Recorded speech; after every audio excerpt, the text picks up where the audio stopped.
Estenda suas mãos para cá, amém? Vamos estar orando.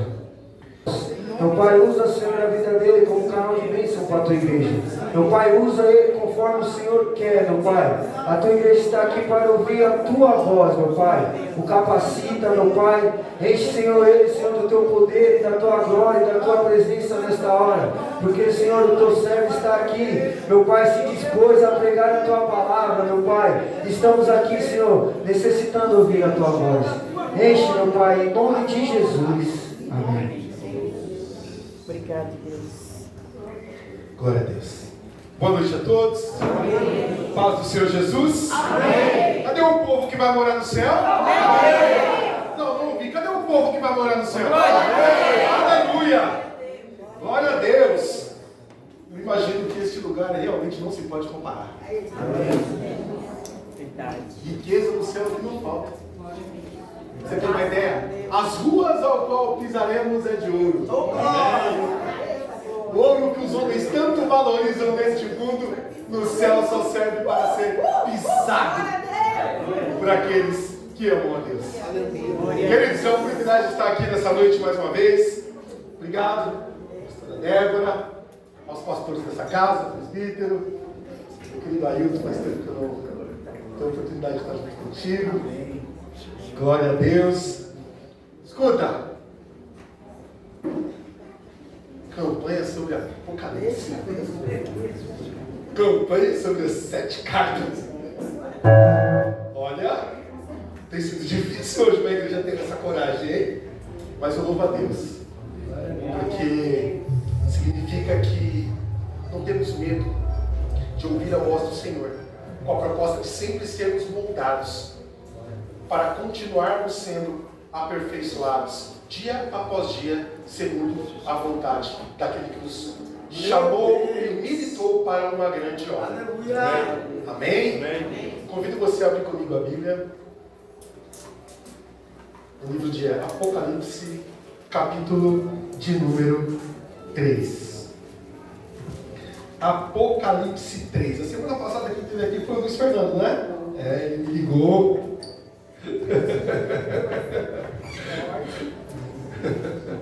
Glória a Deus. Apocalipse, capítulo de número 3. Deixo aqui um abraço dos pastores de São Mateus.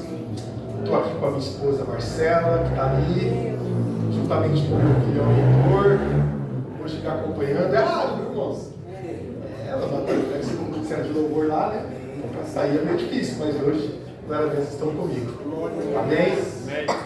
Diz assim a palavra do Senhor: e ao anjo da igreja que está em Sardes, escreve: isto diz o que tem os 7 Espíritos de Deus e as 7 estrelas. Conheço as tuas obras, que tens nome de que vives. Vou repetir: que tens nome de que vives, e estás morto.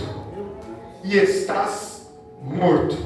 Sê vigilante e confirma os restantes que estavam para morrer, porque não achei as tuas obras perfeitas diante de Deus. Lembra-te, repito, lembra-te, pois, do que tens recebido e ouvido, e guarda-o, e arrepende-te. E se não vigiares, virei sobre ti como um ladrão, e não saberás a que hora sobre ti virei. Mas também tem em Sardes algumas poucas pessoas que não contaminaram as suas vestes, e comigo andarão de branco, porquanto são dignas disso. O que vencer será vestido de vestes brancas, e de maneira nenhuma riscarei o seu nome do livro da vida. Aleluia. E confessarei o seu nome diante de meu Pai e diante dos anjos. Aleluia. Quem tem ouvidos, ouça o que o Espírito diz às igrejas. Pode se sentar. Glória a Deus. As 7 cartas ao qual o Senhor Jesus direciona as 7 igrejas da Ásia, eu acredito que seja um escrito universal. Deus é atemporal, então eu acredito que essas cartas também se tornam atemporais. Assim como serviram para a igreja naquela época, elas servem para nós hoje e vão continuar servindo para as novas gerações, que vão continuar sendo usados para trazer ao nosso coração e à nossa memória a verdade da fé de Cristo Jesus. O nome Sardes vem do grego. O nome Sardes vem do grego, significa Sardes, aquele que fica. Alguém aqui tem anseio de ficar? Vou repetir, alguém tem anseio de ficar? Então existem algumas orientações de Deus dentro do contexto desta igreja, em que o Senhor nos traz como advertência e ao mesmo tempo ensino, para que a gente cumpra cada um desses propósitos, a fim de completarmos a obra que a nós foi proposta. Então veja bem, a igreja de Sardes, ela tinha algumas características bastante peculiares, como aos dias de hoje. Você vai ver no decorrer da administração acerca desta igreja, que algumas peculiaridades dela vão de encontro com muitas coisas que nós enxergamos no século 21, na era da igreja atual. A igreja de Sardes, ela era conhecida pela sua bela aparência, pelos seus cultos cheios, pelos convites a pessoas que tinham um nome renomado em meio aos homens. Então ela era uma igreja que, aos olhos da sociedade ao qual ela estava inserida, ela era perfeita. Ela não tinha defeitos. Era a igreja que todo mundo queria congregar, porque talvez o mover daquele lugar era diferente, o louvor daquele lugar era diferente, talvez o profissionalismo dos músicos era o que tinha de maior destaque, talvez a eloquência no falar fosse algo latente dentro do contexto dessa igreja. A cidade de Sardes, hoje em ruínas, está situada basicamente na região da Turquia. E era uma cidade muito rica. Para você ter uma ideia, o centro da cidade de Sardes estava situado no alto de uma montanha. E do alto dessa montanha para a parte inferior da cidade tinha aproximadamente 500 metros. E era cercado por montanhas, os seus muros altos, muito bem ornamentados. Então, para o povo daquela cidade, ela era impenetrável. Ela era motivo de orgulho. O povo de lá era um povo muito bem abastado. Era um povo que não tinha problemas financeiramente falando. Era um povo que viviam dos recursos que eles tiravam do rio que havia em volta, ao qual ali era feito um processo de retirada de ouro, metais preciosos, e também vivia do comércio de tecidos. Então Sardes era uma igreja aparentemente muito bem estruturada. A cidade era uma cidade muito bem vista, e as obras daquela igreja ecoavam em torno do contexto daquela cidade. Porém, eu lhe faço uma pergunta: há alguma semelhança com muitas igrejas de hoje? Há alguma semelhança? Igrejas em que nós as enchemos quando um pregador famoso vai, ou quando um pregador famoso vai, ou quando o movimento daquela igreja é algo que agrada aos nossos olhos. E às vezes o que paira na mente e no coração é: poxa, como eu queria que a minha igreja fosse daquela maneira. Como eu queria que o movimento aqui em Cidade Tiradentes 2, na liderança da pastora Débora, fosse do mesmo jeito que lá. Olha o movimento lá, como é cheio, como é volumoso, como o povo lá parece ser tão avivado. E às vezes, diante dessas situações, nos esquecemos da particularidade da fé. E o cristão não é movido pela emoção. A emoção é algo muito momentâneo. Porém, a fé nos leva a uma certeza retilínea. O Senhor virá para buscar a sua igreja. E no texto em que lemos, no Evangelho do Apocalipse, capítulo 3, no verso 1, o Senhor já começa de uma forma pesada falando com essa igreja, dizendo assim, ó: Sardes, eu conheço as tuas obras. Ou seja, os olhos do Senhor estão em todos os lugares. O irmão aqui estava falando de evangelismo, da importância de alimentar aqueles que necessitam e ao mesmo tempo, através deste alimento, plantar em seus corações a verdade da fé, a palavra de Deus.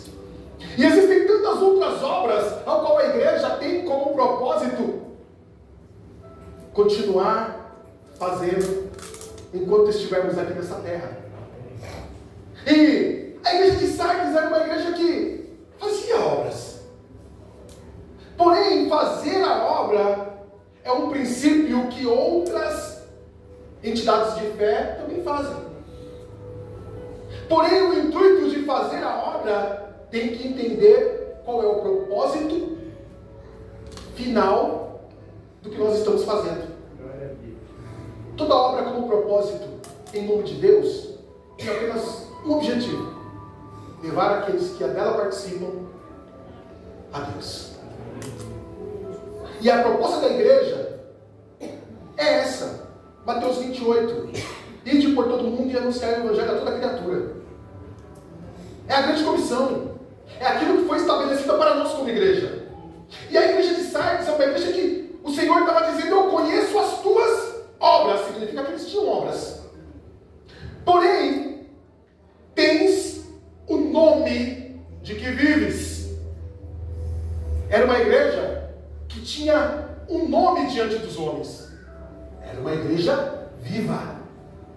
Porém, no decorrer do versículo, aos olhos de Deus, esta mesma igreja que aos olhos dos homens tinha uma característica de viva, o Senhor disse que ela estava morta.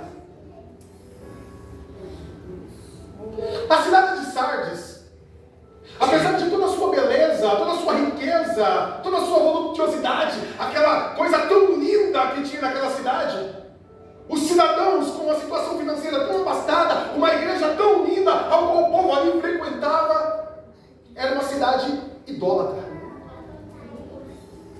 Era uma cidade que permitia o sincretismo religioso, aquela confusão, aquela mistura de crenças.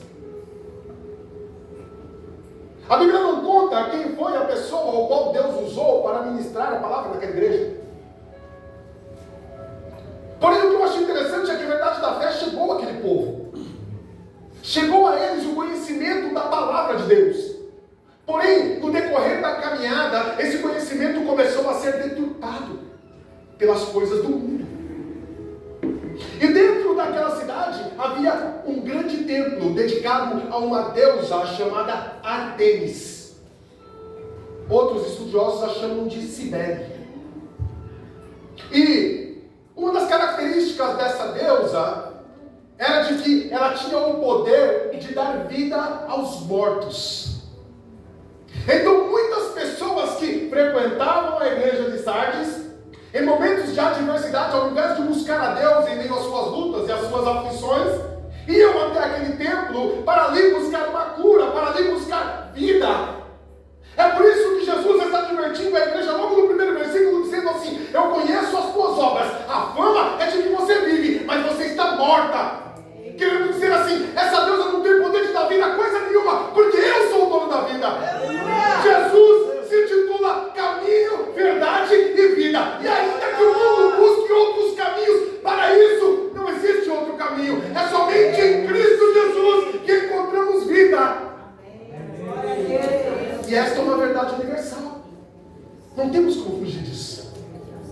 Então veja bem, a preocupação daquela igreja era a de agradar os homens. Naquele momento eles não tinham mais no coração o ímpeto de agradar a Cristo. O trabalho em que eles faziam dentro da igreja não tinha mais o propósito de alcançar os corações para levá-los para o céu. Não. O propósito daquela igreja naquele momento era simplesmente de fazer shows e eventos para continuar girando a roda. A gente precisa continuar girando. É o seguinte, eu sei que o evangelho é pesado. Eu sei que é complicado o evangelho. Porém, é melhor a gente pregar aquilo que agrada aos ouvidos do que aquilo que afasta o povo de Deus. Tem algo semelhante com as igrejas de hoje?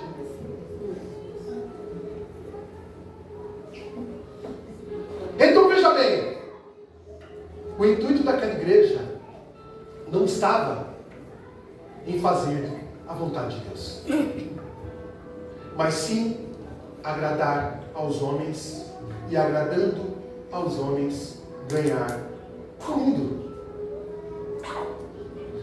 Porém, Marcos 8,36, a palavra de Deus diz assim: pois o que adianta o homem ganhar o mundo inteiro e perder a sua alma? Quando falamos em ganhar o mundo, devemos entender que o alfabeto grego nos traz 3 sentidos de mundo. O mundo ao qual foi criado, aquilo tudo que saiu da boca de Deus. Haja luz, seja feita separação entre os luminares, haja agora a porção seca, haja separação entre luz e trevas. Esse é o sentido de mundo que o alfabeto grego nos dá, que é o mundo ao qual Deus criou. O segundo sentido de mundo que o alfabeto grego nos dá é o mundo material. O mundo ao qual todos nós temos que levantar cedo para conquistá-lo. O mundo que nós buscamos para ter um pouco de descanso. O nosso lugar ao sol. A riqueza, os prazeres, o sustento. Mas ao mesmo tempo, isso acaba se tornando desejo desenfreado, amor ao dinheiro. E existe um outro mundo, que é o mundo ao qual o Senhor diz que todos nós, como igreja, devemos conquistá-lo. É o mundo ser humano.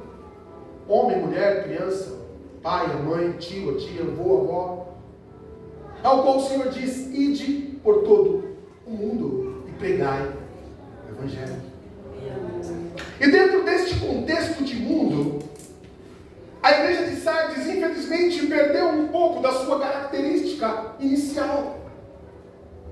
E em meio a essas 3 esferas de mundo, ela apenas focou em apenas uma delas: a riqueza e o movimento da vida. Buscar viver aquilo que o mundo tem de oferecer, se esquecendo que a vida aqui nessa terra é muito breve. E por que essa igreja fazia isso? Porque normalmente pregar o evangelho da salvação requer que o pregador e aqueles que o ouvem haja renúncia. E renunciar a nós mesmos é o ponto mais importante da fé, para entendermos que precisamos ser vencidos todos os dias. A Bíblia fala em Gálatas 5 de uma luta entre a carne e o espírito. Gálatas 5 do 19 ao 21 retrata a luta da carne, e Gálatas 5 de 22 retrata o fruto do espírito.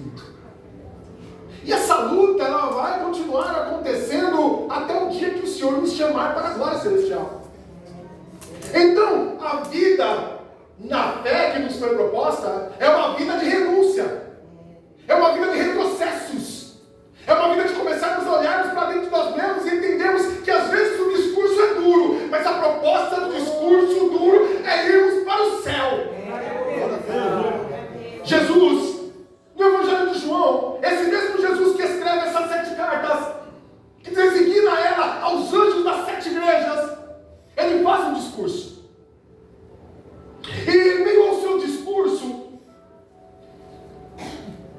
Ele vê que algumas pessoas começam a cochichar e dizer: nossa, mas como é duro as palavras dele.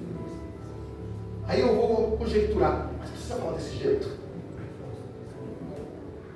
Poxa, mas ele precisa ser assim?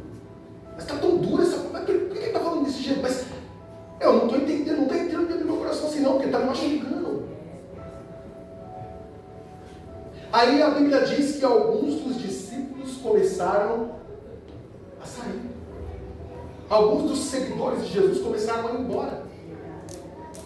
E a Bíblia diz que Jesus entendeu o que estava no coração dos discípulos e fez uma pergunta. Está lá em João 6:68.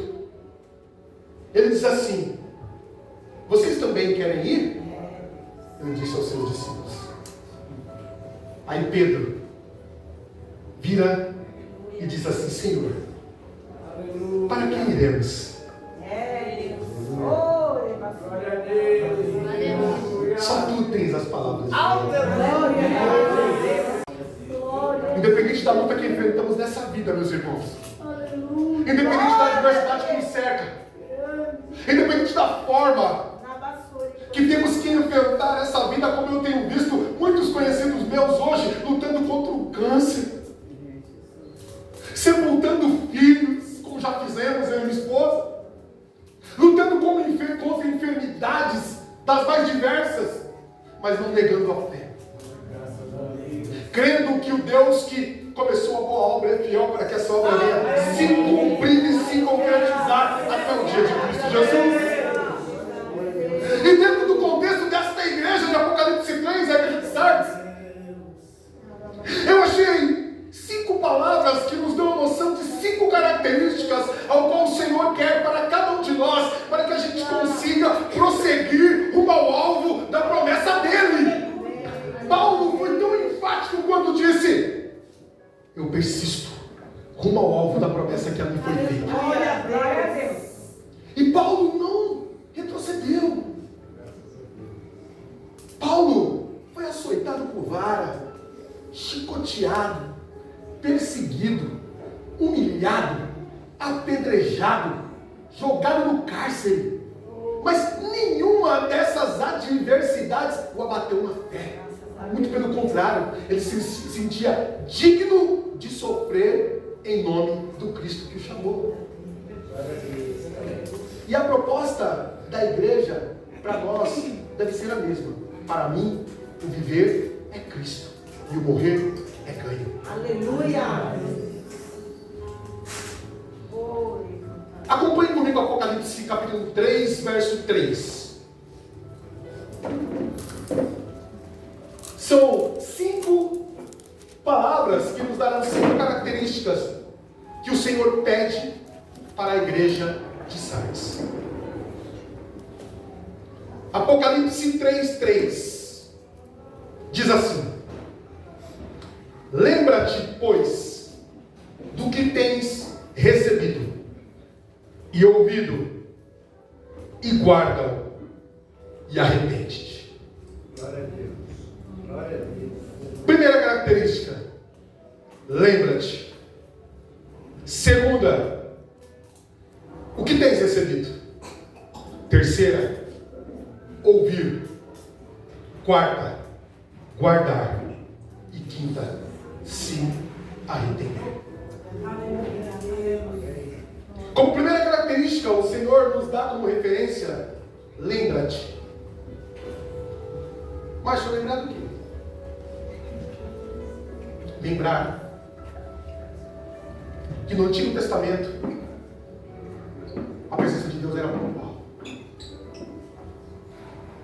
Era necessário sacrifícios serem feitos por um sumo sacerdote para que os pecados fossem expiados. Era necessário uma vez por ano, nunca sem sangue, no Santo dos Santos, o sumo sacerdote entrar com sacrifício por si mesmo e por todos aqueles que ali estavam.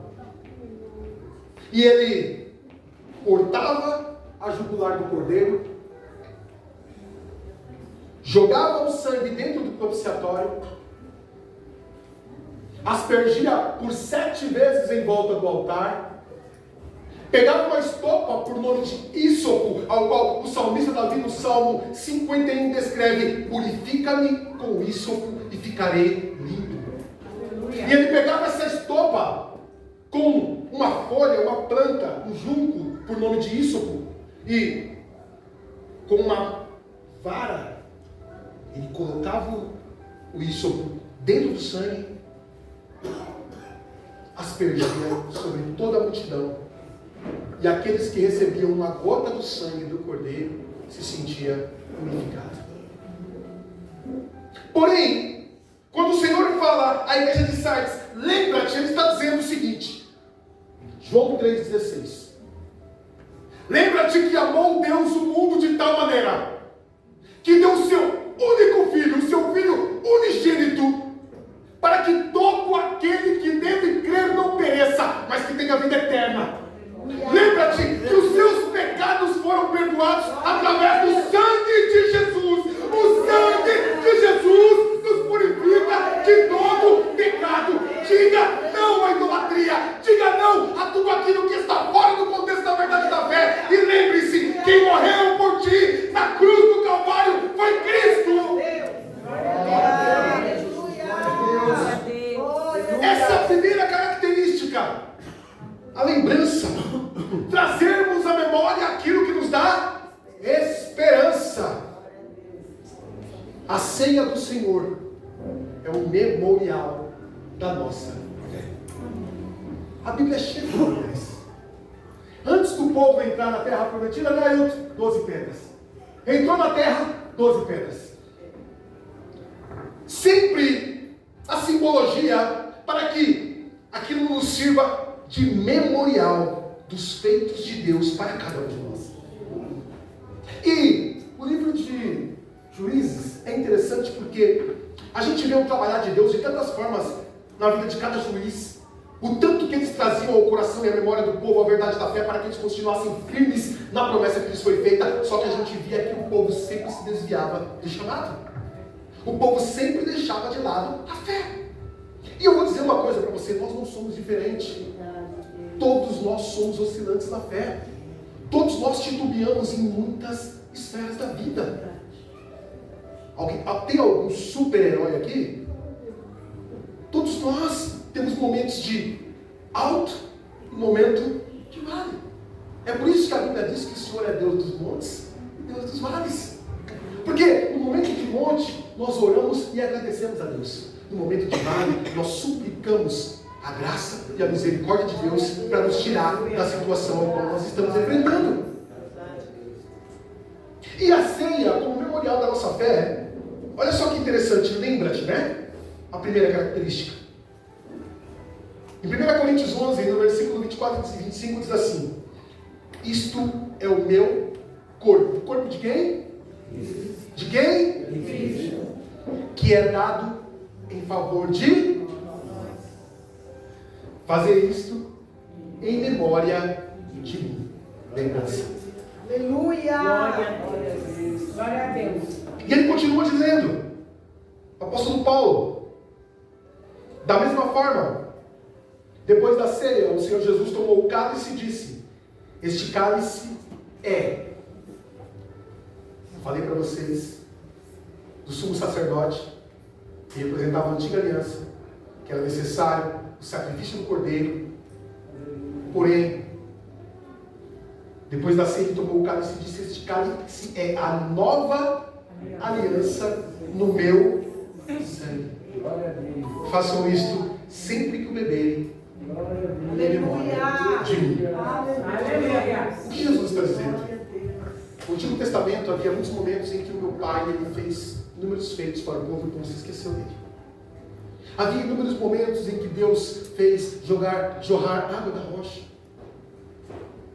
O Senhor fez com que o mar se abrisse para que o povo passasse. O Senhor curou chagas.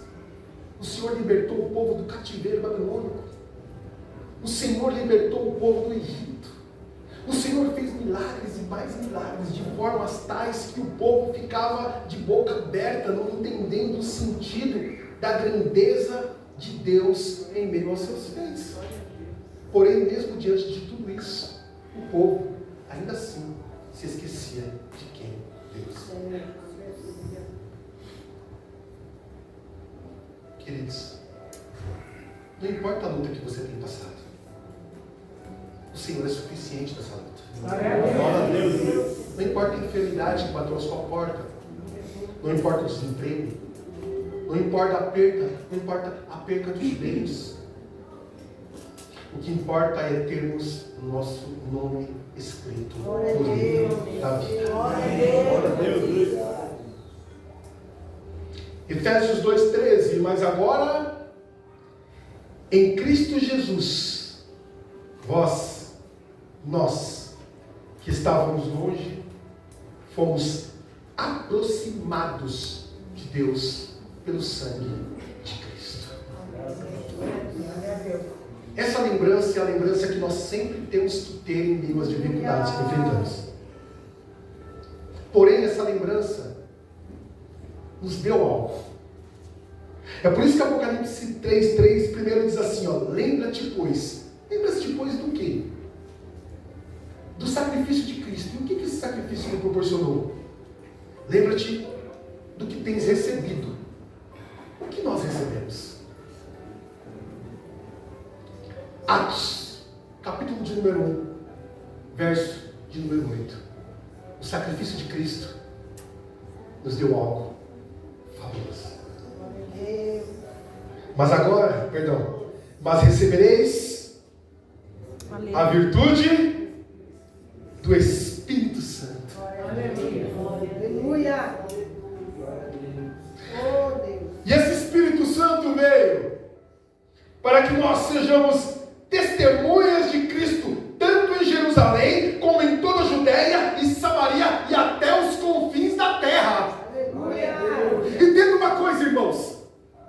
Quando Jesus verteu o seu sangue na cruz do Calvário, no momento em que o soldado pega a lança e fura o seu lado, e sai sangue e água. No momento em que Jesus rende o Espírito e diz a Deus Pai, está consumado. A Bíblia diz que o véu do templo se rasgou de alto a baixo, simbolizando que o ato de remissão não veio do homem para Deus, mas